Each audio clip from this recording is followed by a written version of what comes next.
Lesson 2, Spotting and Responding to a Concussion. In Lesson 2, you will learn how to spot a possible concussion, what to do if a concussion is suspected, and how to protect athletes from the most serious type of brain injury.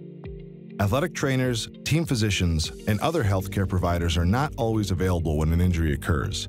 Therefore, everyone, from coaches and officials to teachers, parents, and athletes themselves, needs to know the signs and symptoms of a concussion and what to do if an athlete has a possible concussion.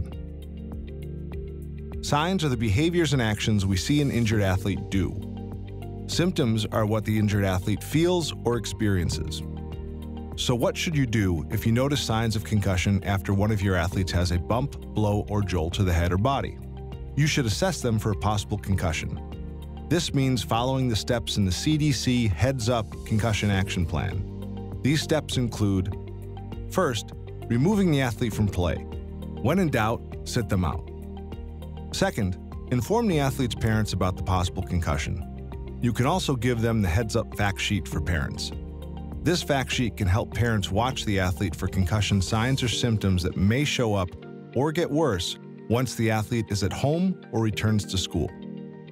Third, ensure the athlete is evaluated by a healthcare provider. Keep an athlete with a possible concussion out of play the same day of injury and until cleared by an appropriate healthcare provider. Do not try to judge the severity of the injury yourself. Only an appropriate healthcare provider should assess an athlete for a possible concussion. After you remove an athlete with a possible concussion from practice or play, the decision about return to practice or play is a medical decision that should be made by an appropriate healthcare provider. Remember, an athlete with a suspected concussion should be watched for worsening symptoms. Do not send them to the bus or to the locker room to rest alone. Fourth, ask for written instructions from the athlete's healthcare provider on how you can help the athlete safely return to sports. These instructions should include information about when they can return to sports and when to notify the healthcare provider about any concerns. For more details on the CDC Heads Up Concussion Action Plan, click on the Resources Center button.